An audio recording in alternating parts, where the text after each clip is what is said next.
ढूंढना है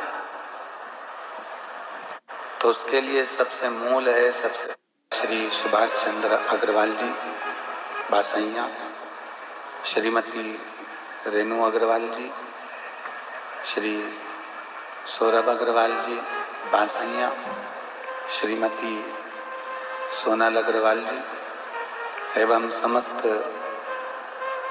शिवभक्त परिवार कौशिकला जिला मथुरा जो इस पवित्र शिव महापुराण की कथा का आयोजन करवाए हैं। एक बार श्री सुभाष चंद्र जी के लिए, श्री सौरभ जी अग्रवाल जी के लिए जोरदार ताली बजाकर स्वागत वंदन अभिनंदन।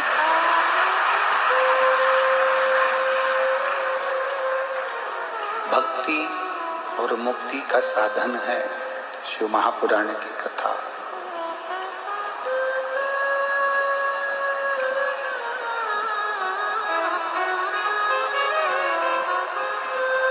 कहते हैं मुक्ति को ढूंढने के लिए अगर निकल रहे हो, मुक्ति को ढूंढना है तो उसके लिए सबसे मूल है, सबसे प्रबल है, सबसे प्रथम है आपकी भक्ति।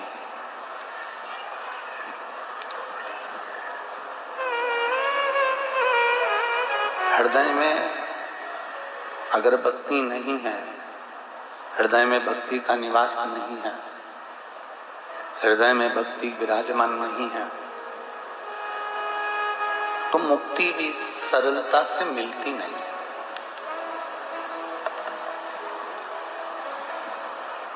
अब वो भक्ति आप जिसकी करना चाहें, हम कभी भी ये दबाव नहीं दिए, इस व्यासपीठ से कभी आपको ये नहीं कहा कि आपको शंकर मंदिर ही जाना जरूरी है, आपको राम मंदिर ही जाना जरूरी है, आपको कृष्ण मंदिर ही जाना जरूरी है। इस कथा के माध्यम से आपको ये जरूर कहा कि तुम्हारी मर्जी पड़े तो तुम राम को भज लो, तुम्हारी मर्जी पड़े तो तुम कृष्ण को भज लो, तुम्हारी मर्जी पड़े तो तुम शिव को भज लो,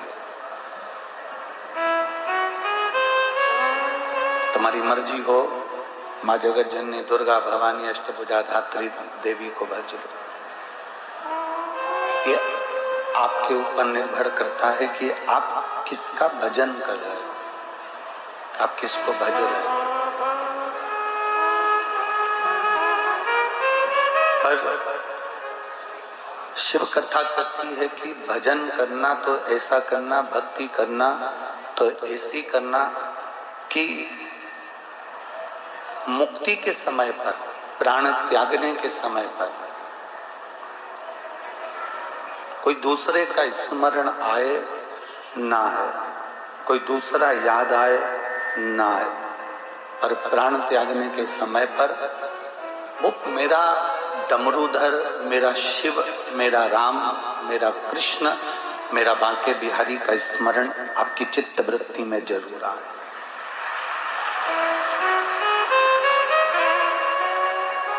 सेनाई की आवाज भी थोड़ी सी बढ़ा लो।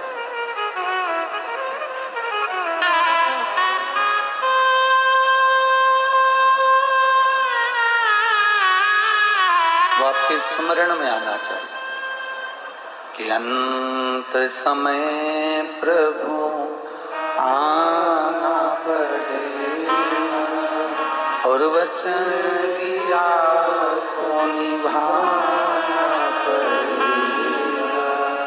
आए ना आए प्रभु कुटुंब कबीला, अंत समय प्रभु आना पड़ेगा, वचन दिया तो निभाना पड़ेगा। अंतिम समय में जब हम प्राणों को त्याग रहे हैं,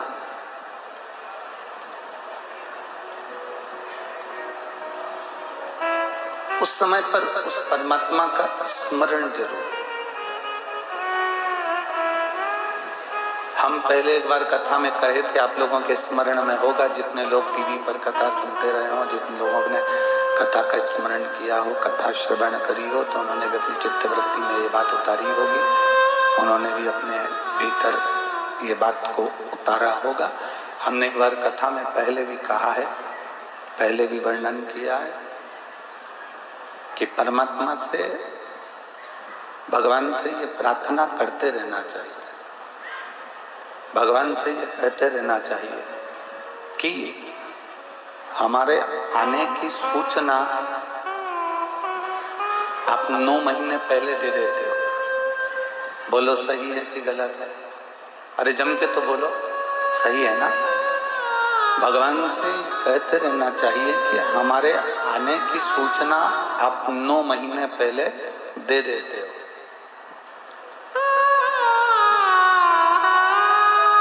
भोलेनाथ आने की सूचना अगर आप 9 महीने पहले देते हो तो आपसे प्रार्थना केवल इतनी सी है कि हमारी जाने की सूचना कम से कम 5 मिनट पहले तो दे देना, तो कम से कम हम आपका नाम ले सके।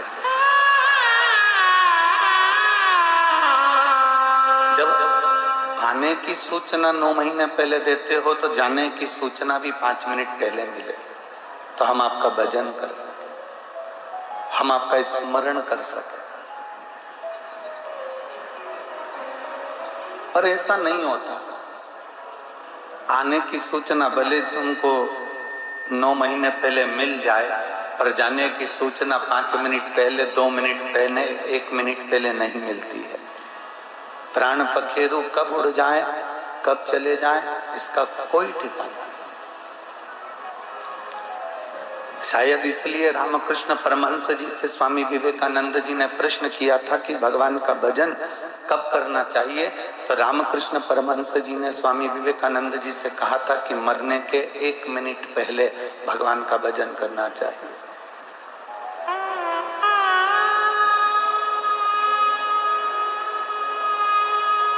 रामकृष्ण परमहंस जी ने जब कहा कि मरने के 1 मिनट पहले भगवान का भजन करो, तो स्वामी विवेकानंद ने कहा हमको कैसे मालूम पड़ेगा कि वो 1 मिनट कौन सा है? तो रामकृष्ण परमहंस जी ने कहा जब आपको मरने का पहले का 1 मिनट नहीं मालूम, तो हर मिनट में, हर क्षण में भगवान का नाम जपते रहो, ना जाने कौन सा मिनट आखिरी हो।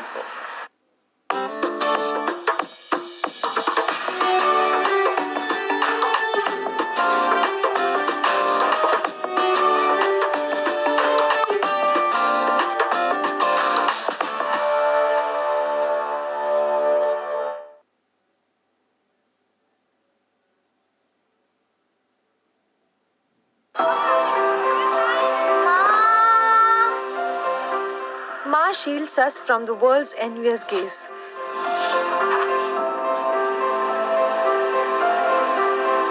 Ma adorns our dreams. Ma teaches us, nurtures us.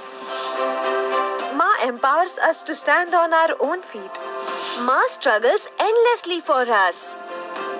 Ma strengthens us all. But who strengthens Ma? Modi ji!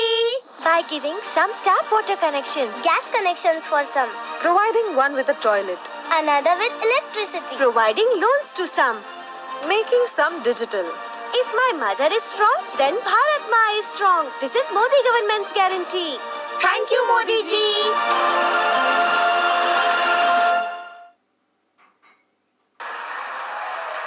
कौन सा क्षण आखिरी हो, कौन सा पल आखिरी हो, कौन सी घड़ी आखिरी हो, इस शरीर को और समय को परमात्मा को दे दो। शरीर भी भगवान को दो और समय भी परमात्मा को दो। जब शरीर और समय ये दोनों भगवान को दे दोगे, ये शरीर और ये समय अगर आपने परमात्मा को दे दिया, तो शरीर भी उसका हो गया और समय भी उसका हो गया।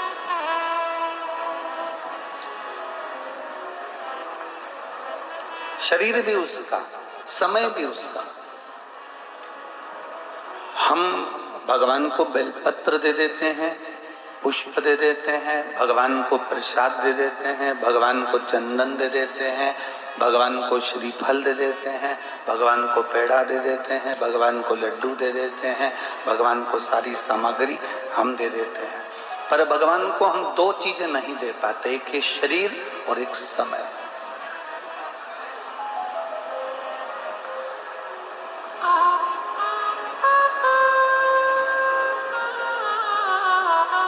ये शरीर और ये समय यदि हमने भगवान को देना प्रारंभ कर लिया तो ये समझ लें कि शरीर अगर उसका है तो वो वापरेगा, प्रयोग करेगा तो अच्छे से रखेगा। इस शरीर में कोई रोग वो नहीं दे सकता। हमने क्योंकि शरीर उसको दे दिया, हमने शरीर उसको प्रदान कर दिया, हमने शरीर उसको दे दिया। ये शरीर अगर हमने उसको दिया तो उसका प्रयोग वो सही तरीके से करेगा। और समय भी यदि हमने उस परमात्मा को दे दिया, समय भी उस भगवान को दे दिया तो उस समय को भी वो संभाल कर रखे। शरीर और समय ये व्यर्थ ना जाने में, इसको व्यर्थ ना निकालें कि अंत समय प्रभु आना पड़ेगा, वचन दिया तो निभाना पड़ेगा। आए ना आए प्रभु कुटुंब कबीरा, अंत समय प्रभु आना पड़ेगा, वचन दिया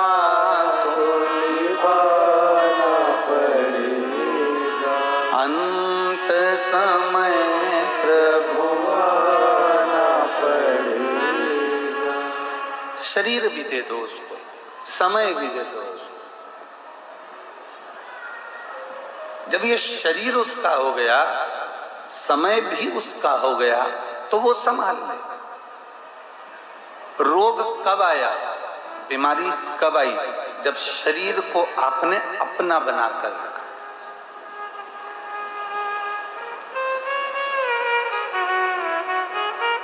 जिस समय आपने शरीर को परमात्मा का बना दिया, जिस समय आपने कह दिया कि ये भगवान का है, फिर कोई सोचना नहीं। अच्छा ईमानदारी से बोलो, ये ब्रज में कुछ मंदिर ऐसे हैं जहां पर भगवान कृष्ण के मोर पंख की पूजन होती है, बोलो है कि नहीं? अरे जम के तो बोलो। आप जाएंगे तो अटल्ला चुंगी के पास में एक मंदिर है जहां पर भगवान के मोर पंख की पूजन होती है। उससे आगे बढ़ेंगे तो वहां एक मंदिर है जहां पर भगवान की बंसी की पूजन होती है। अब आप लोग मथुरा में या वृंदावन में कभी गए हों, वृंदावन की अटल्ला चुंगी के पास में आप लोग पहुंचे हों, तो ऐसे ऐसे मंदिर हैं जहां भगवान के मोर पंख की पूजन हो रही है, जहां भगवान की बंसी की पूजन हो रही है, जहां भगवान के सुंदर छड़ी की पूजन हो रही है, जहां भगवान के सुंदर वस्त्र की पूजन हो रही है। सांप अगर निकलता है तो लोग उसकी भी पूजन करते हैं क्योंकि वो भगवान शंकर के आभूषण है। डमरू मिलता है तो हम डमरू की पूजन करते हैं क्योंकि वो भगवान शंकर के हाथ में रखा हुआ है। त्रिशूल मिलता है तो त्रिशूल की पूजन करते हैं क्योंकि त्रिशूल भगवान के हाथ में है। भगवान का स्पर्श बंसी का हुआ तो बंसी पूजा गई। भगवान का स्पर्श मोरपंख का हुआ तो मोरपंख पूजा गया। भगवान का स्पर्श छड़ी का हुआ तो छड़ी पूजा गई। भगवान का स्पर्श पीतांबर पर हुआ तो पीतांबर पूजा गया। भगवान का स्पर्श सांप पर हुआ तो सांप पूजाने लगा। डमरू का स्पर्श हुआ भगवान का तो डमरू पूजाने लगा। त्रिशूल का स्पर्श हुआ भगवान का तो त्रिशूल पूजाने लगा। शिव महापुराण की कथा कहती है भगवान के करीब में बंसी आई तो बंसी पूजा गई। भगवान के करीब में मोर पंख आया तो मोर पंख पूजा गया। भगवान के करीब में पीतांबर आया तो पीतांबर पूजा गया। भगवान के करीब में जब मोर पंख बंसी जो जो भगवान के करीब में आया वो पूजा गया। भगवान के करीब में सांप आया, सांप पूजा गया। भगवान के करीब में डमरू आया, डमरू पूजा गया। भगवान के करीब में त्रिशूल आया, त्रिशूल पूजा गया। और भगवान के करीब में जब एक इंसान आ जाता है तो इंसान भी पूजा जाता है।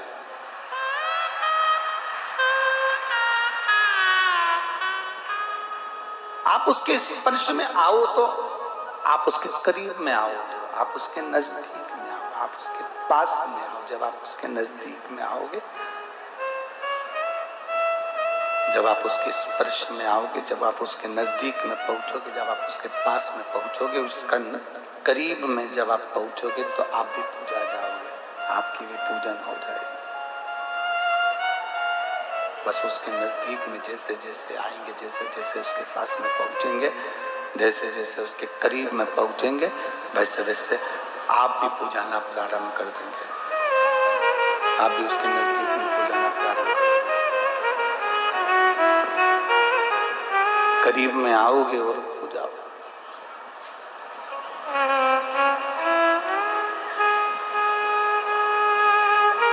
हम क्यों कहते हैं, सभी लोग मना करते हैं आप लोगों को कि शंकर भगवान के शिवलिंग का स्पर्श मत करो। बहुत बहसबाजी होती है, बड़े बड़े लोग उस टीवी पर बैठकर डिबेट करते हैं। कोई कोई यूट्यूब पर अपना अपना विचार डाल देता है, कोई फेसबुक पर, कोई इंस्टाग्राम पर अपने अपने विचार डाल देते हैं। शंकर जी का शिवलिंग छूना चाहिए, नहीं छूना चाहिए। कोई बड़े बड़े बहुत विद्वान कोई कहेगा छुओ, कोई कहेगा नहीं छुओ, कोई कहेगा ऐसा करो, कोई कहे वैसा करो।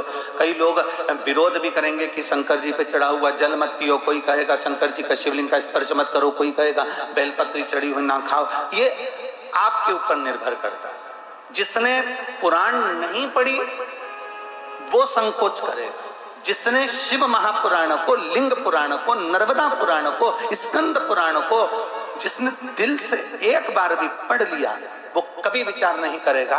क्योंकि हर पुराण में, चाहे शिव पुराण हो, लिंग पुराण हो, नर्मदा पुराण हो, स्कंद पुराण हो, प्रत्येक पुराण में लिखा है कि शंकर भगवान पर चढ़े हुए जल का जो आचमन कर लेता है वो 3 तापों से दूर हो जाता है, उसके कष्ट दूर हो जाते हैं।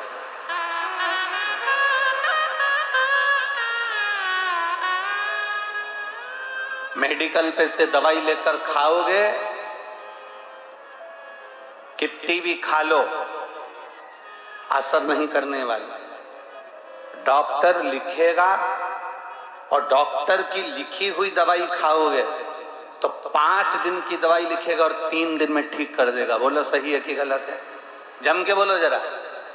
आप बाजार से कोई सी भी दवाई खरीद कर, साहब मेरा सिर दुख रहा है, दे देना साहब, मेडिकल वाले ने दवाई निकाल कर दे दी। साहब मेरा पेट दुख रहा है, मेडिकल वाले ने दवाई निकाल कर दे दी। एक दवाई व्यक्ति खाता है कि बाजार से ली और खा ली, और एक दवाई वो होती है जो डॉक्टर के पास जाओ, डॉक्टर को अपना शरीर दिखाओ और शरीर दिखाकर कहो डॉक्टर साहब मेरा पेट दुख रहा है, डॉक्टर साहब मेरी छाती दुख रही, डॉक्टर साहब मेरा सिर दुख रहा है। डॉक्टर साहब जांच कर कर दवाई लिखेंगे, वो दवाई तुम खाओगे तो 3 दिन में, 4 दिन में, 5 दिन की दवाई लिखी, 15 दिन की दवाई लिखी। डॉक्टर को मालूम है कि रोग कितने दिन में खत्म होगा, उस हिसाब से डॉक्टर कह देता है कि 15 दिन की ले जाओ, 5 दिन की ले जाओ, 3 दिन की ले जाओ, 8 दिन की ले जाओ। ये डॉक्टर को मालूम है कि कितने दिन में तुम्हारा रोग ठीक हो सकता है। एक दवा वो होती है जो तुम खुद अपने मन से खरीद कर खा लेते हो, और एक दवा वो होती है जो डॉक्टर लिखता है, उस लिखी हुई दवा को खाते हो।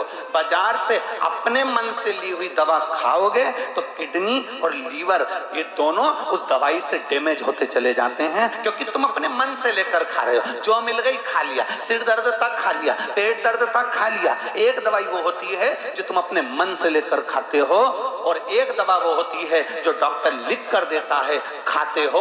इन दोनों में अंतर है। जो तुमने मन से लेकर खाई उससे साइड इफेक्ट कितना हुआ, कितनी लीवर, कितनी किडनी डैमेज हुई, ये आपको नहीं मालूम। आप तो खा लिए, थोड़ी देर सिर बंद हो गया, आपने तो खा लिया, थोड़ी देर पेट बंद हो गया, पर डॉक्टर ने जो लिखी उसको आपने खाया तो डॉक्टर को मालूम है कि इस दवाई से साइड इफेक्ट ना हो तो एक दवाई और लिखता है, इस दवाई से ये कमजोरी ना आए तो वो एक दवाई और लिखता है। कभी भी डॉक्टर एक अकेली गोली नहीं लिखेगा, उसके उसके साथ में 2-3 और लिखेगा। जो डॉक्टर की लिखी हुई खाते हैं वो अंत तक भी मजबूत बने रहते हैं, उनकी ना किडनी ना लीवर कुछ खराब नहीं होता। और जिनका तकलीफ आई मन से ली खा लिया, तकलीफ आई मन से ली खा लिया, तकलीफ आई मन से लिया और खा लिया। आखिरी में क्या होता है कि किडनी और लीवर बेकार हो जाता है। आखिरी में क्या होता है कि शरीर डैमेज हो जाता है, शरीर बेकार, फेफड़े बेकार, हार्ट बेकार। 2 दवा है, एक दवा लिखी हुई है, एक दवा मन से ली गई। बस आप भी इस कथा को अपने अंदर धारण कर कर रखना। वेद व्यास जी ने जो लिखा, पुराणों में, शास्त्रों में, वेदों में जो वर्णन किया, उसको पढ़कर लेओगे तो कभी भी डैमेज नहीं होगे। और ये दुनिया के कहने पर लोगे तो डैमेज हो सकते। वेदव्यास जी ने जो कहा, वेदव्यास जी ने जो लिखा, वेदव्यास जी ने जो लिख दिया इन वेदों में, इन शास्त्रों में, इन पुराणों में, वेदव्यास जी जो लिख रहा है, इन शास्त्रों में वेदव्यास जी ने जो वर्णन किया, अगर उसके अनुसार हम चलेंगे तो हमारी जिंदगी सार्थक होगी। लोग हमसे कहते हैं गुरुजी आप कहते हो शंकर जी पे चढ़ा हुआ जल पीना चाहिए, आप कहते हो शंकर जी पे चढ़ी हुई बेलपत्र खाना चाहिए, ये कहीं हमारे शास्त्रों में वर्णन है? हम कहते हैं एक बार दिल से कौमार खंड को पढ़िए, एक बार दिल से पार्वती खंड को पढ़िए, एक बार दिल से शिव महापुराण के विद्येश्वर संहिता को पढ़िए, आपको ज्ञात हो जाएगा कि शंकर जी पे चढ़ी हुई बेलपत्र की महत्वता क्या है। आपको ज्ञात हो जाएगा शंकर जी पे चढ़े हुए जल की महत्वता क्या है। एक पत्र आया है, देखिए।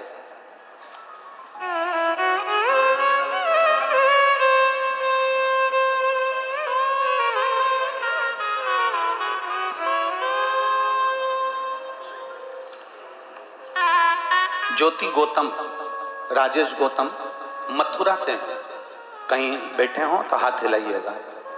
ज्योति गौतम, राजेश गौतम मथुरा से हैं, कहीं बैठे हो तो हाथ हिलाइएगा।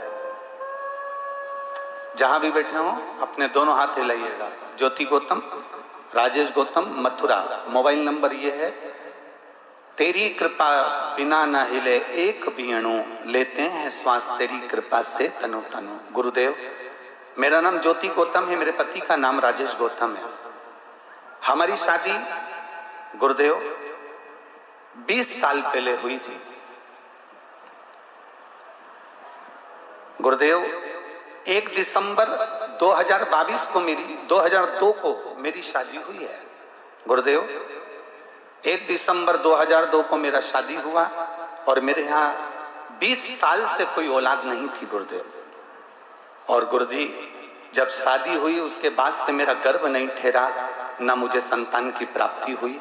सारे मथुरा के डॉक्टर, आगरा के डॉक्टर, दिल्ली के डॉक्टर सबको दिखा लिया, पर इन 20 वर्षों में 20 साल में कोई औलाद की प्राप्ति नहीं हुई गुरुदेव। तब 2022 में आपकी कथा सुनी और मेरे पति ने मुझसे कहा कि अगर वो सियोर वाला महाराज इतने प्रमाण देकर बात करता है तो तू सफेद आंकड़े की जड़ अपनी कमर में तुमरुका जी का नाम लेकर बांध और शंकर जी के मंदिर अपन दोनों पति पत्नी रोज जल चढ़ाने चलते हैं। अब डॉक्टर के दरवाजे पर नहीं, अब शिव के दरवाजे पर जाएंगे। और अपन भी ब्रज की रज में रहते हैं। मैंने कई बार सुना है कि ब्रज की रज के जो महादेव हैं वो भी साधारण नहीं। चलो अपन चलते हैं। हम दोनों पति पत्नी ने शंकर के मंदिर जाना प्रारंभ करा। गुरुदेव 20 साल शादी के हो गए थे, डॉक्टरों के चक्कर खूब लगा लिए, संतान नहीं हुई। 1 महीना निकल गया, पत्नी बोली गुरुजी तो बोले थे कि 3 महीने में रिजल्ट आ जाएगा। 2 महीना, 3 महीना, 4 महीना, 5 महीना निकल गए पर संतान की प्राप्ति नहीं हुई, गर्भ नहीं ठहरा। गुरुदेव मेरा विश्वास हारने लगा पर मेरे पति का विश्वास नहीं हारा। मेरे पति ने कहा अब अपन दोनों मिलकर पशुपति व्रत करते हैं, तुम तुम्हारा प्रसाद बनाना, मैं मेरा प्रसाद बनाऊंगा। तुम भी दिए लेकर चलना, मैं भी दिए लेकर चलूंगा, मैं भी मंदिर जाऊंगा, तुम भी जाना। मैंने अपने पति से कहा लोग हंसेंगे, तुम थाली लेकर मंदिर जाओगे। पत्नी कहती है, तो पति कहता है कि चिंता मत करो, मेरा बाबा खाली झोली नहीं रखता। गुरुदेव, कुछ ही समय निकला, पशुपति व्रत का दूसरा सोमवार था और बाबा की कृपा से मेरी पत्नी के गर्भ में, मेरे पत्नी के पेट में दर्द होना प्रारंभ करा। डॉक्टर को दिखाया, उसका गर्भ ठहर गया। 14 बाबा की कृपा से 25 अप्रैल 2023 को बाबा ने कृपा करी और मेरे घर में पुत्र रत्न की प्राप्ति 20 साल के बाद हो गई। आए हैं क्या? कहीं बैठे हैं? अच्छा, तीसरी वाली है लेडी। अच्छा हाँ ठीक है, हाथ हिला दो एक बार। बच्चे को लाए हो, थोड़ा सा ऊंचा कर दो अगर लाए हो तो। हाँ ऊंचा करो सो। ये 20 वर्ष के बाद बाबा ने दिया है, उसका फोटो हमारे पास में यहाँ है, आप एलईडीओं पर देख सकते हैं। हाँ एक बार बच्चे को और ऊंचा कर दो। हाँ एक बार ऊंचा करिए उसको। हाँ हर हर 20 वर्ष के बाद वो देता, क्यों ना देगा? बेटी है। शंभु शरणे पड़ी मांगू घड़ी दुख काटो दया करी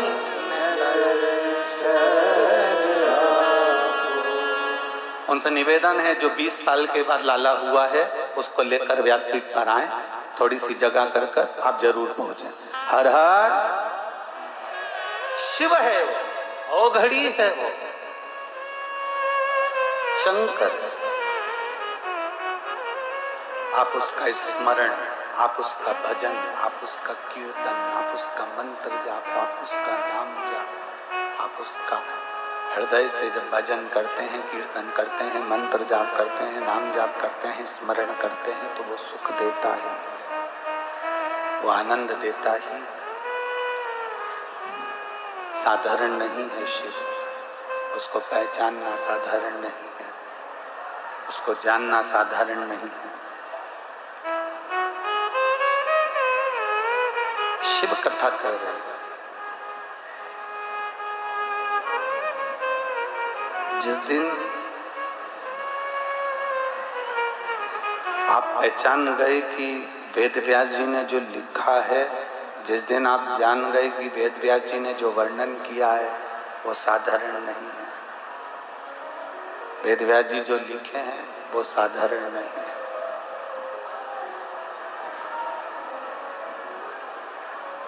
वेद व्यास जी ने जो लिखा वो साधारण नहीं है। जिसके मन में संशय हो,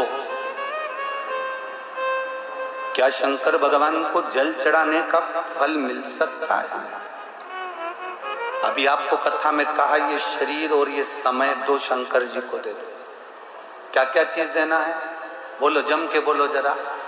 शरीर और समय, ये शरीर भी उसको दो।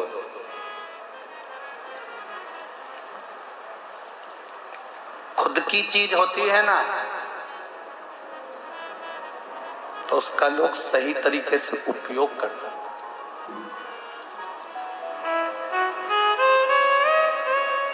धर्मशाला और होटल में क्या अंतर है? जम के बोलो जरा। धर्मशाला और होटल में क्या अंतर है? धर्मशाला में व्यक्ति जहां चलता है वहीं पान थूक देता है। धर्मशाला का प्रयोग लोग धर्मशाला के माध्यम से करते हैं और होटल का प्रयोग नहीं साहब, 2000 रुपए का रूम है, जरा सा भी कहीं इधर उधर पाए गए तुरंत 500 रुपए लिए जाएंगे, 1000 रुपए लिए जाएंगे, 2000 रुपए लिए जाएंगे। व्यक्ति को भय लगता है गलती हो गई, कोई चीज टूट गई, बेकार हो गई, 1000-2000 रुपए देना पड़ेगा, पैसा देना पड़ेगा। इसलिए लोग होटल का रूम सावधानी से प्रयोग करते हैं और धर्मशाला का रूम ऐसे ही प्रयोग करते हैं। धर्मशाला के रूम में, होटल के रूम में अंतर है। जिस दिन आपने शरीर और समय शिव को दे दिया, तुम्हारा नहीं रहा, उसका हो गया। जब उसका हो गया तो उसको कैसे रखना है ये उस पर निर्भर करता है। वो कैसे रखेगा ये उसके ऊपर निर्भर करेगा। एक लाइन आप लोग गुनगुनाते रहते हैं, हमेशा बोलते रहते हैं कि सीताराम सीताराम सीताराम कहिए, जाई विधि राखे राम कहि विधि रहिए। आप मुख से हमेशा ये बात गुनगुनाते रहते हैं कि जाई विधि राखे राम ताई विधि रहिए।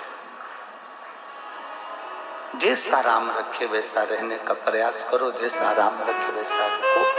कि हम गुनगुनाते रहते हैं, हम कहते रहते हैं, हम प्रयोग करते रहते हैं, हम बोलते रहते हैं, जैसा राम रखे वैसा रहिए। शरीर दे दिया भगवान को, समय दे दिया परमात्मा को। जब शरीर और समय परमात्मा को दे दिया, अब वो जैसा रखे, अब वो जैसा निभाएगा वैसा हम निभाएंगे, जैसा चलाएगा वैसे हम चलेंगे।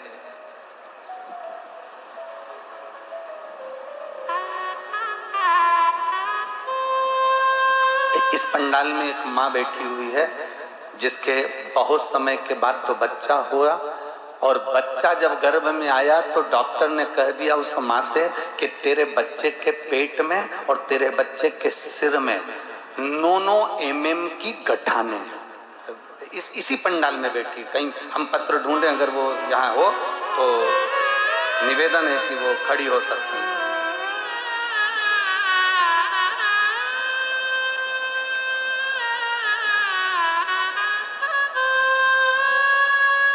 कहीं बैठी हो तो हाथ हिला सकती हैं, जिसके बच्चे के पेट में और सिर पर गठान थी गर्भाशय में।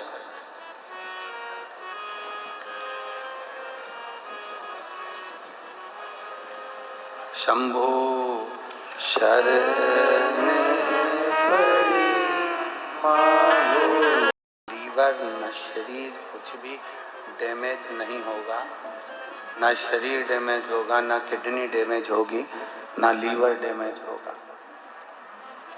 डॉक्टर लिखेगा उस हिसाब से कि तुम्हारा शरीर ठीक रहे।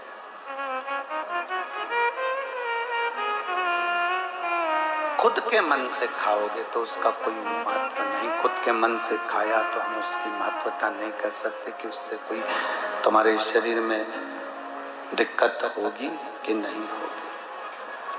स्वयं प्रयास करा गया इस व्यासपीठ के माध्यम से।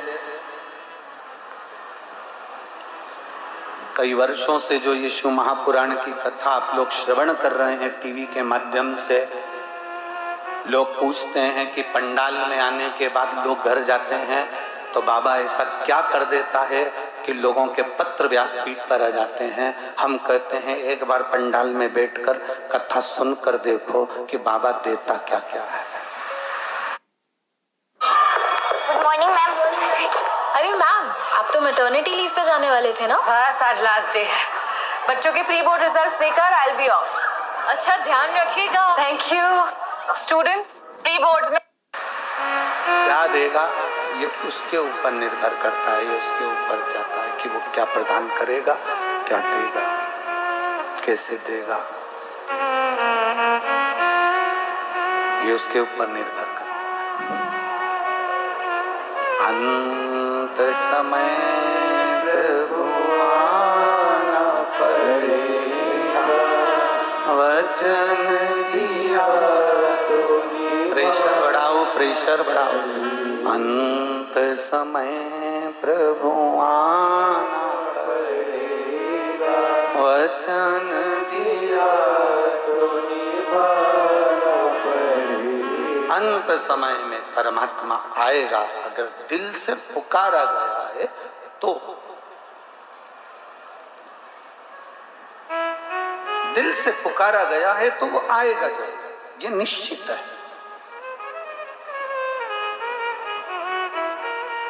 शिव कथा कर रहे हैं। बिछिया डब्बी में रखा हुआ अच्छा लगता है कि पांव की उंगली में पहना हुआ अच्छा लगता है? बोलो बोलो री जी जी, ओ ब्रज की जी जी, हाँ बोलो। बिछिया बिछुड़ी बिछुआ डब्बी में रखा हुआ अच्छा लगेगा कि पांव की उंगली में पहना हुआ अच्छा लगेगा? पांव की उंगली में पहना हुआ अच्छा लगता है। उससे यह मालूम पड़ता है कि आप सौभाग्यवती हो, आप सौभाग्यशाली हो, सौभाग्यवती हो। आपके पांव की उंगली में वह बिछुआ पड़ा हुआ, आपकी पांव की उंगली में वह बिछुड़ी पड़ी हुई है। उससे यह मालूम पड़ता है कि आप सौभाग्यशाली हो, आप सौभाग्यवती हो। उसमें आपकी सुंदरता भी बढ़ती है।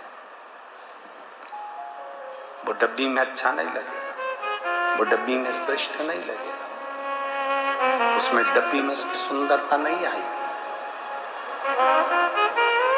सुंदरता बिछुए की, बिछुड़ी की सुंदरता पांव की उंगली में है।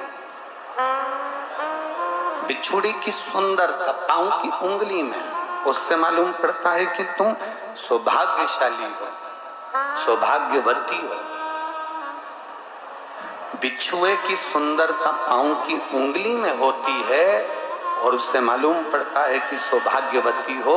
उसी तरह इस शरीर की सुंदरता घर में पड़े रहने से नहीं होती है। शरीर की सुंदरता पलंग पर पड़े रहने से नहीं होती है।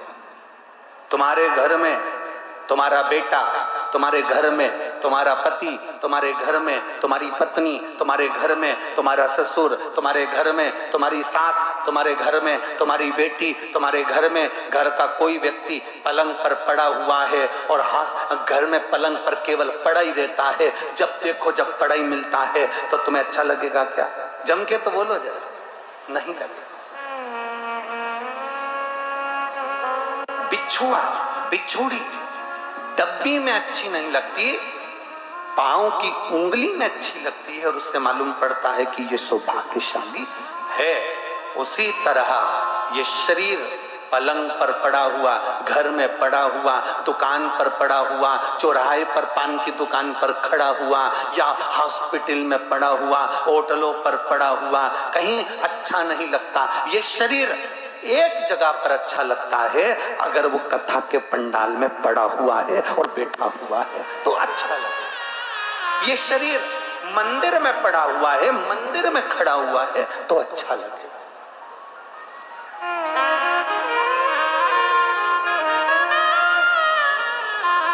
जैसे बिछुड़ी पहनने के बाद नारी सौभाग्यवती कहलाती है, उसी तरह रोज रोज मंदिर जाओ, रोज रोज कथा में जाओ, रोज रोज पंडाल में जाओ, कथा श्रवण करने जाओ, तो जैसे नारी की बिछुड़ी देखकर उसको सौभाग्यवती कहा जाता है। आप कथा सुनने के लिए रोज जाओ तो लोग भी आपका नाम चेंज कर देंगे। ये आ गया शंकर जी का भगत, ये आ गया महाराज जी का भगत, ये आ गया पुजारी जी, ये आ गया पंडित जी, ये आ गया ये जी भगत जी।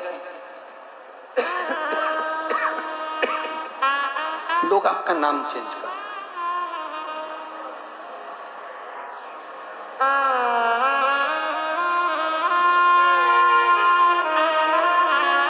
कई लोगों यहाँ पर भी कुछ कुछ माताएं ऐसी बैठी होंगी जो मंदिर जाती होंगी जल चढ़ाने के लिए, तो लोग उनको कही देते हैं ये आ गई सीवर वाले महाराज की चेली। बैठी है क्या ऐसी है? तो उनको लोग कही देते हैं ये आ गई सीवर वाले महाराज की चेली। और कई कई तो पतियों भी कह देते, देख तू बार बार सीवर वाले महाराज कुछ बता देता और तू करने बैठ जाती है। पागल मगल हो गई है क्या? पीछे आवाज नहीं है, पीछे आवाज नहीं है बाबू, इधर साइड, इधर इधर कह दे भाई महाराज। अब बिछुड़ी पहन लेने पर मालूम पड़ जाता है कि आप सौभाग्यवती हो। डब्बी में बिछुड़ी अच्छी नहीं लग रही है, पांव में अच्छी लग रही है। चौराहे पर खड़े हुए आप अच्छे नहीं लग रहे हो, पलंग पर पड़े हुए आप अच्छे नहीं लग रहे हो। 24 घंटे घर के पलंग पर पड़े रहो तो अच्छे नहीं लग रहे हो।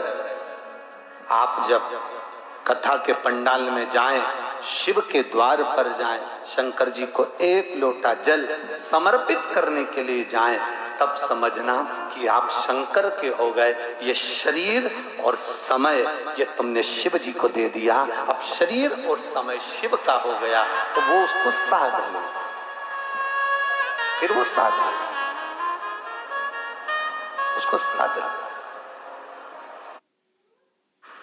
Let me tell you a story about what it means to be a portrait master. It means someone who can successfully capture the 48th time you attempt a backflip. And when you उसको साध लो।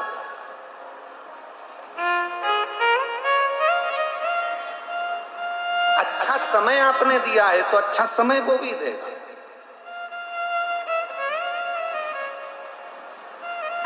ब्रह्मा जी का सिर cut गया तो ब्रह्मा जी ने क्या झूठ बोलना छोड़ दिया था? कटा हुआ सिर ब्रह्मा जी का लुढ़कता लुढ़कता लुढ़कता गया, और कटा हुआ सिर जब लुढ़कता गया तो कर्मनाशा नदी प्रकट हो गई, परंतु उस मुख ने भी झूठ बोलना बंद नहीं करा। क्यों? क्योंकि ये जो झूठ बोलने का क्रम है ये ब्रह्मा के मुख में आ चुका था, ये बुद्धि में बैठ चुका था। अच्छी आदत बच्चों को सिखाना पड़ती है, बुरी आदत बच्चों को सिखाना नहीं पड़ती, अपने आप आ जाती है।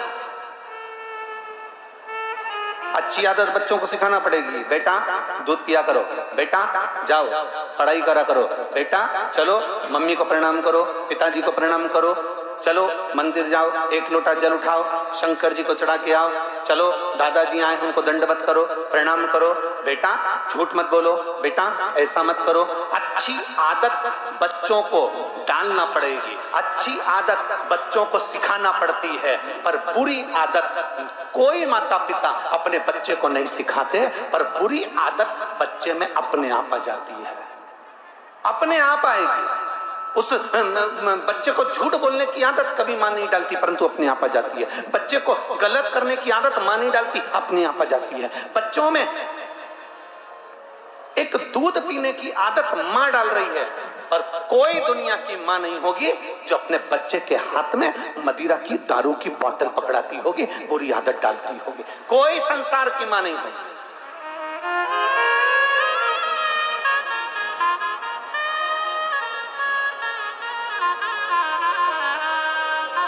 कितना विचित्र। अभी एक बार कहीं कथा चल रही थी और वहां पर कोई शंकर भगवान की कोई यात्रा जा रही थी, उस यात्रा में गाना बज रहा था कि भोला भांग तुम्हारी मैं घोटत घोटत हारी। मां भजन वो गाड़ी में वो डीजे में गाना चल रहा था और लोग उसको नाच रहे थे और गा रहे थे, और फिर बाद में एक दूसरा कोई गाना आया कि पार्वती जी भांग घोट के शंकर जी को पिला रही हैं। अरे भैया, मेरी माता पार्वती इस पृथ्वी पर निवास करती है, मेरी माता पार्वती वो भी स्त्री है, मेरी माता पार्वती वो भी नारी है। मेरे भारत की नारी अपने पति को जब तंबाकू खाने नहीं देती तो माता पार्वती क्या भांग घोट कर देगी?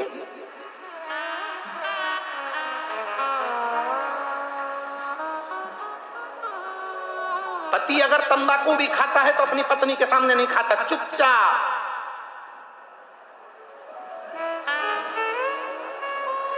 चुपचाप।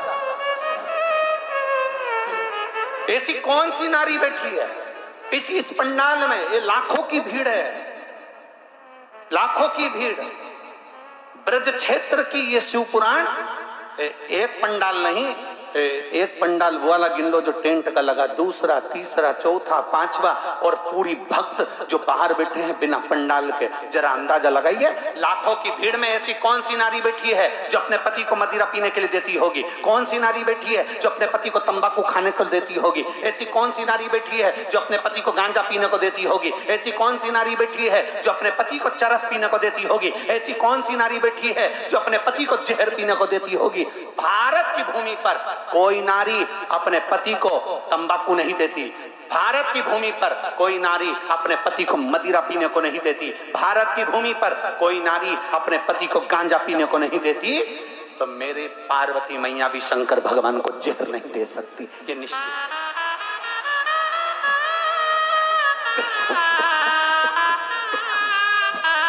पार्वती जी भी नहीं दे सकती। गलत फहमी में जी रहे हो आप कि शिव जी नशा करते हैं या भगवान शंकर नशे में डूबे रहते हैं या भगवान शंकर नशा करते हैं। बहुत गलत फहमी में जी रहे हो। शिव का नशा क्या है? काम बन के कामेश्वर महादेव के मंदिर जाना और वहां की पूरी लीला का स्मरण करना। कौन कौन गया है कामवन? कामवन के कामेश्वर महादेव का मंदिर का दर्शन किस किसने करा? जरा हाथ उठाओ। करा है आप लोगों ने? रखिए हाथ। कामवन के कामेश्वर महादेव के मंदिर का कभी दर्शन करिएगा। और कामवन के कामेश्वर महादेव का मंदिर कहता है ब्रज की रज में वनों में श्रेष्ठ कामवन, काम्य वन, जो सबसे बड़ा वन ब्रज का सबसे बड़ा वन वही माना गया काम्य वन को, कामवन। कामेश्वर महादेव का वर्णन कह रहा है।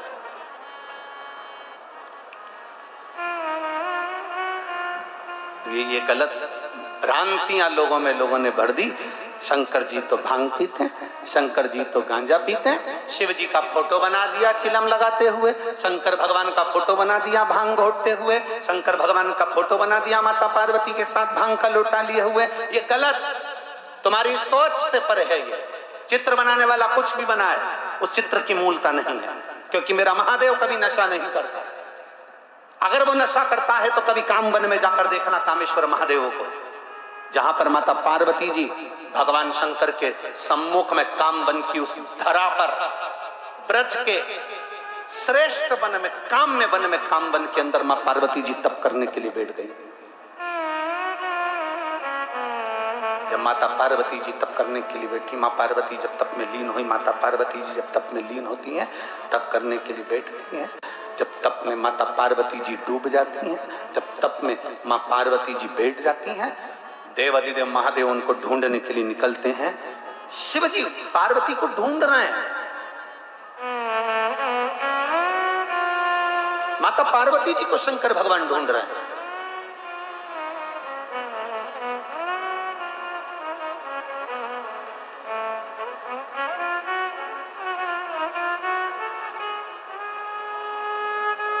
तो वो कहते हैं ना, हरि गोरा ढूंढ ढूंढ के हारी और नहीं मिलते त्रिपुरारी।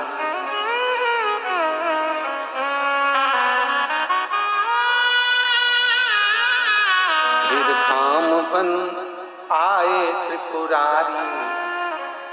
अब भगवान शिव पार्वती जी तप में कामवन में बैठी, काम्य वन में तप में लीन हो गई। शिव जी ढूंढ रहे हैं उनको। पहली बार शंकर भगवान पार्वती जी को ढूंढने के लिए निकले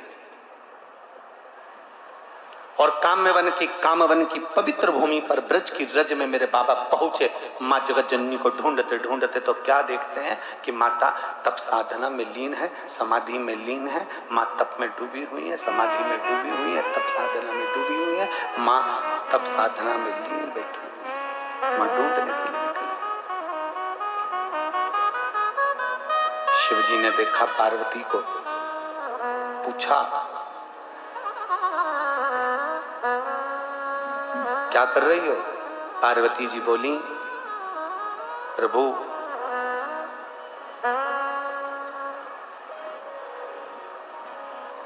चौबीस घंटे आप नेत्र बंद करके बैठे रहते हो, किसकी आराधना करते हो, किसका भजन करते हो, किसका स्मरण करते हो, वो मुझे जानना है।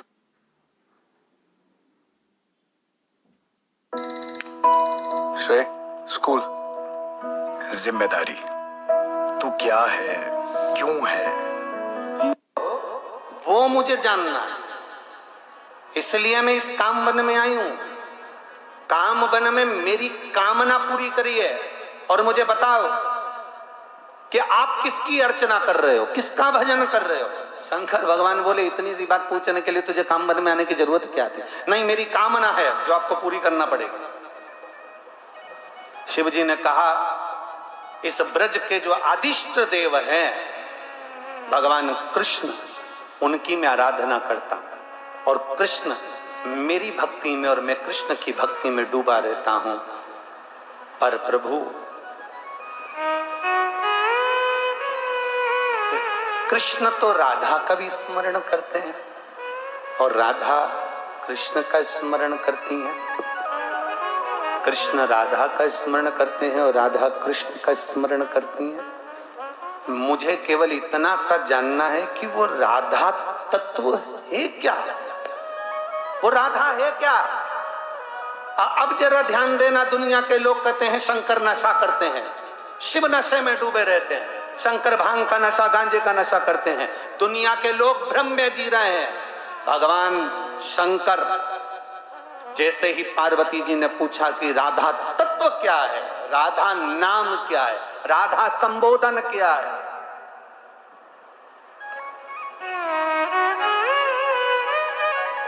शिव कुछ देर मौन होकर बैठ गए और भगवान कृष्ण की भक्ति में डूब गए।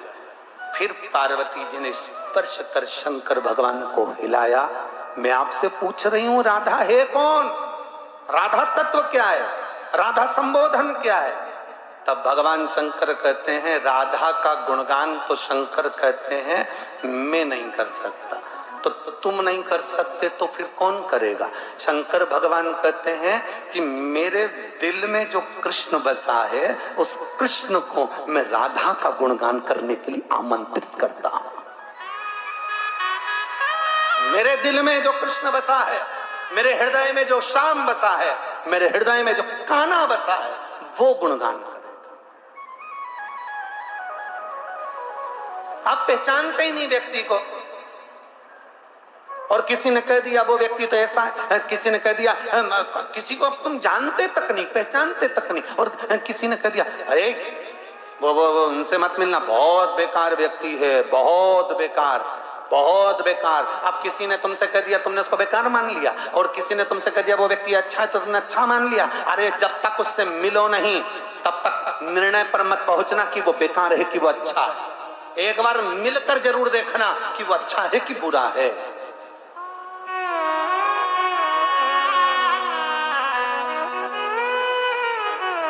शिव कह रहे हैं राधा नाम रस है, राधा नाम औषधि है। जैसे ही शिव के मुख से निकला राधा औषधि है, हाँ राधा औषधि है। कैसे कह सकते हो आपकी राधा औषधि है? तब देवादिदेव महादेव ने कहा सुनो गौरा, सुनो ए पार्वती, ब्रज रज में जब से भगवान कृष्ण जन्मे, ब्रज रज में जब से मेरे कान्हा प्रकट हुए तब से ब्रज की रज में कोई बीमारी नहीं हुआ, कोई दुख ही नहीं हुआ, कोई रोग नहीं आया। जब तक कृष्ण ब्रज की रज में जन्मे, जब तक कृष्ण का जन्म नहीं हुआ था तब तक रोग थे, बीमारी थी, दुख था, तकलीफ थी। पर भगवान कृष्ण के जन्म लेने के बाद, भगवान कृष्ण के ब्रज रज में प्रकट होने के बाद कोई रोग नहीं, कोई बीमारी नहीं, कोई दुख नहीं था। क्यों? क्या ब्रज की रज में कन्हैया के जन्म के बाद कोई बीमार नहीं हुआ?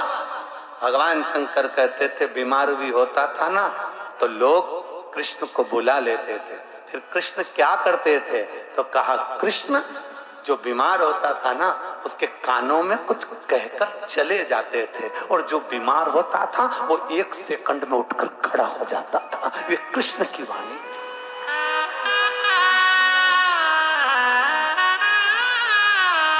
कृष्ण की वाणी। काम बन के कामेश्वर महादेव मां पार्वती जी को व्याख्यान कर रहे हैं राधा का। औषधि राधा, राधा वो औषधि है जिसको पहचान गए तो जीवन का सुख पा गए। राधा वो औषधि है।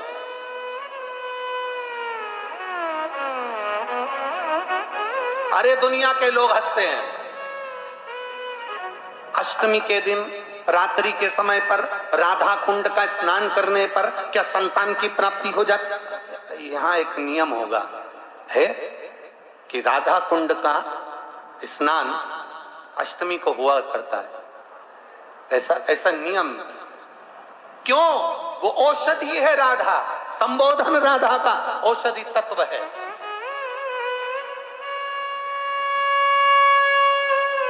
भगवान ने कहा ऐसा होता है? पार्वती जी बोली ऐसा होता है? हाँ, एक लीला सुनाई भगवान शंकर ने।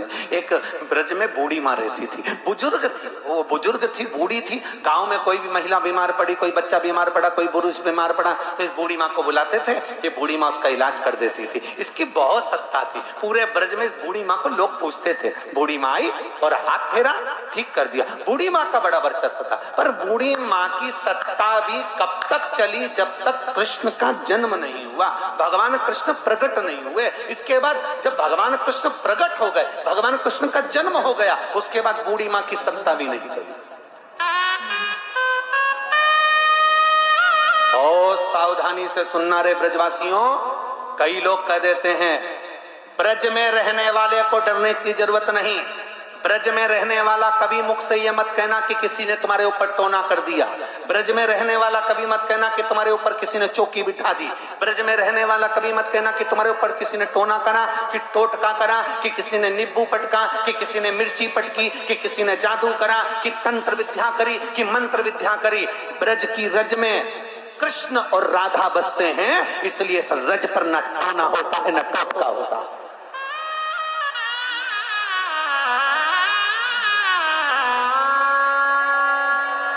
पूरी दुनिया का क्षेत्रपाल, पूरी दुनिया का कोतवाल, काशी में जाओगे तो काशी के कोतवाल काल भैरव कहलाते हैं, पर पूरी दुनिया में सारे तीर्थों के कोतवाल भैरव बनकर बैठे हैं।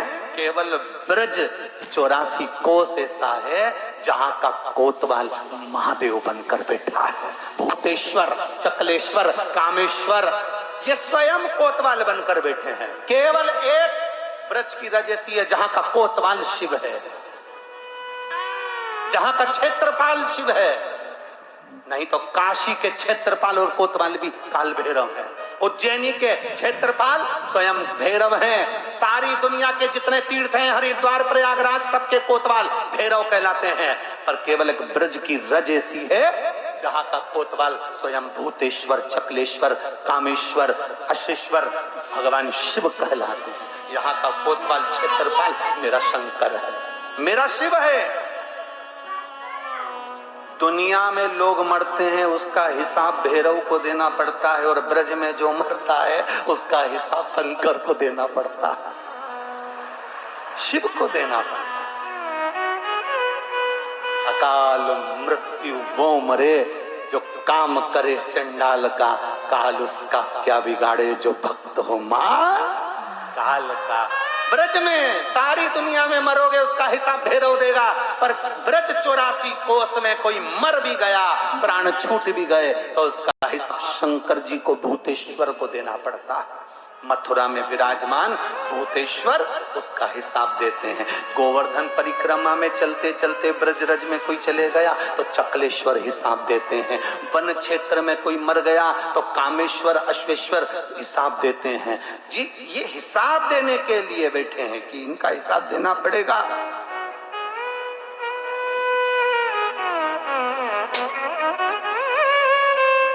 और कोई ब्रज की रज में रहने वाला कोई कह दे कि मुझे शंकर जी से कोई मतलब नहीं, मुझे शंकर जी पे कोई आस्था नहीं, मुझे शंकर जी पे कोई विश्वास नहीं, जो शंकर की निंदा इस ब्रज की रज में रहने वाला व्यक्ति कर देता है उसको कभी मेरा मुरली मनोहर, मेरा कृष्ण, मेरा बाके बिहारी मिल ही नहीं सकता, कभी नहीं मिल सकता। वो जिंदगी भर जपता रहे, भले जिंदगी भर कितनी माला जप ले तो मेरा कृष्ण और राधा नहीं मिल सकते अगर उसने शंकर का गुणगान नहीं किया तो, शिव का स्मरण नहीं किया।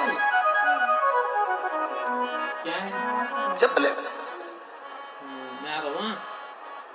सुनो पार्वती, गांव में एक बूढ़ी माँ रहती है, सबको ठीक कर देती, पर जब से कृष्ण प्रकटे, जब से भगवान कृष्ण का जन्म हुआ, तब से बूढ़ी माँ की सत्ता चली गई। बूढ़ी माँ को लोग पूछते ही नहीं। क्यों? कोई बीमार पड़ता है तो कृष्ण को बुला के ले आते हैं, वो उसके कानों में कहता है, वो अच्छा हो जाता है। बूढ़ी माँ को टेंशन हो गया कि मेरी बात खत्म हो गई, लोग मुझे पूछ नहीं रहे, मेरा सम्मान नहीं कर रहे। तो बूढ़ी माँ ने सोचा आखिर कृष्ण ऐसा कौन सा मंत्र देता है कि बस कान में मंत्र बोला और व्यक्ति ठीक हो गया। तो बूढ़ी माँ ने सोचा अपन अगर वो मंत्र सीख लें तो फिर से अपनी सत्ता हो जाए, फिर से अपना वैभव हो जाए, फिर से लोग मुझे पूछने लगेंगे। तो बूढ़ी माँ ने प्लानिंग करी कि एक काम करती हूँ कि मैं बीमार पड़ जाती हूँ, मैं बीमार पड़ूंगी, कृष्ण आएगा, मेरी बहू उसको दौड़कर लेकर आएगी और कृष्ण मेरे कानों में मंत्र कहेगा, मंत्र कहते समय सीख लूंगी तो फिर सबके कानों में कहती फिरूंगी और सब ठीक कर दूंगी, फिर कृष्ण को पूछना लोग बंद कर देंगे। आज बूढ़ी माँ चलते चलते डंडा पकड़कर चल रही थी, चक्कर खा के नीचे गिर गई। नीचे गिरी, इतने में बहू दौड़ कर गई और कृष्ण के पास जाकर कहा, अरे कानोड़ा, अरे कन्हैया, कन्हैया, ओ कन्हैया। कन्हैया बोले, क्या बात है काकी, क्या हो गया? मेरी सास चक्कर खा के नीचे गिर गई, उसको ना जाने क्या हो गया। कृष्ण जल्दी चल, मेरी काकी के, मेरी सास के कान में जल्दी से मंत्र दे दे। इतने में कृष्ण उठे नहीं, वहीं पर बैठे थे और कमर हिलाने लगे कृष्ण, दोनों हाथ रखकर। इतने में गोपी ने कहा, कृष्ण तू कब से निष्ठुर हो गया रे? तू तो दया करता है, करुणा करता है, दया सागर है तू, करुणा सागर है कृष्ण तू, सबकी बीमारी ठीक करता है। मेरी सास बूढ़ी, उसकी बीमारी क्यों नहीं ठीक करता? चल उठ के जल्दी से मेरे साथ। भगवान कृष्ण उठकर बोले, देख कर गोपी देख, मैं ना जितनी भी जुबान गोपियां हैं, जितनी भी जवान गोपियां हैं, उनके कानों में मंत्र देता हूँ, उनको ठीक कर देता हूँ, पर बूढ़ियाओं के कान में मंत्र नहीं देता। ये बुढ़ियों के कान में मैं मंत्र नहीं देता, तो फिर बुढ़ियाओं को ठीक कौन करेगा? भगवान कृष्ण कहने लगे, चिंता मत कर, मेरी मैया यशोदा ने मेरे हाथ में डंडा दिया है गाय चराने का, बस 21 बार डंडे को जम के मारता हूं और बुढ़िया ठीक हो जाती है।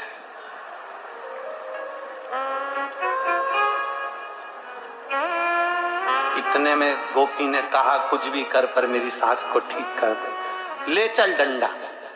कन्हैया ने डंडा उठाया, लुकुटी पर हाथ रखा और पहुंच गए काकी के घर। इतने में सब पूछ रहे थे, कन्हैया आ गया, अब ठीक कर देगा। इतने में बहू चिल्लाकर बोली, पर मेरा कन्हैया एक नियम लेके आया है। कौन सा नियम? जवान जितनी गोपियां हैं उनके कानों में मंत्र देता, और जितनी भी बुढ़ियां हैं इनको डंडे से कूट के मंत्र देता। इतने में बुढ़िया के कानों में गया कि डंडे से 21 बार मारेगा और फिर मंत्र देगा, तो बुढ़िया तो पहले ही उठ के बैठ गई, मैं तो अच्छी हो गई,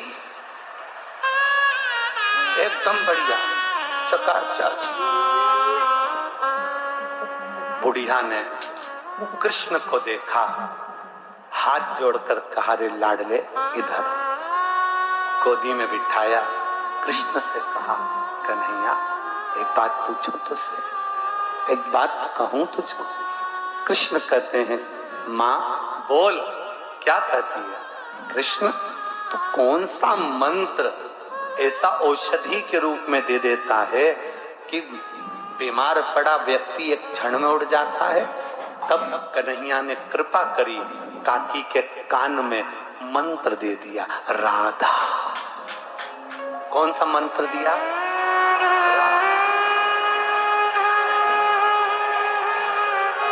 मंत्र दे दिया, राधा। राधा मंत्र जो काकी के कान में गया, काकी कहती है कि राधा मंत्र में इतना बल है, राधा मंत्र इतना बल। शिव कह रहे हैं पार्वती जी से, राधा औषधि है।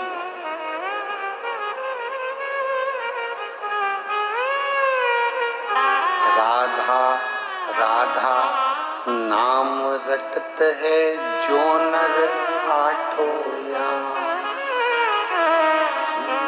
की बांधा दूर करे श्री राधे जो को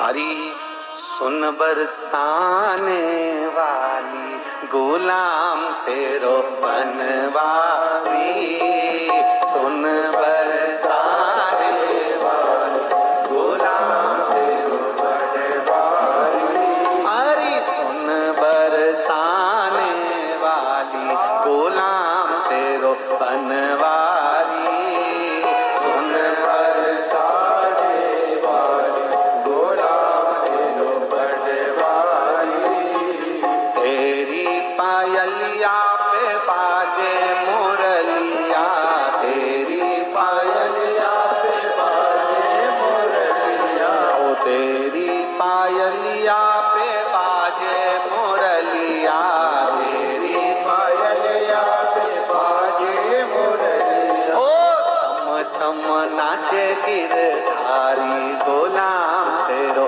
बनवारी छम छम नाचे गिरधारी गुलाम तेरो बनवारी ओ सुन बरसाने वाली गुलाम तेरो बनवारी सुन बरसाने वाली गुलाम तेरो बनवारी बड़े भाव से दोनों हाथों से बड़े भाव से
वृंदावन के राजा होकर वृंदावन के राजा होकर ओ वृंदावन के राजा होकर वृंदावन के राजा होकर अरे छाछ पे नाचे गिरधारी गुलाम तेरो बनवारी छाछ पे नाचे गिरधारी हरी सुन बरसाने वाली गुलाम तेरो बनवारी सुन बरसाने वाली गुलाम तेरो बनवारी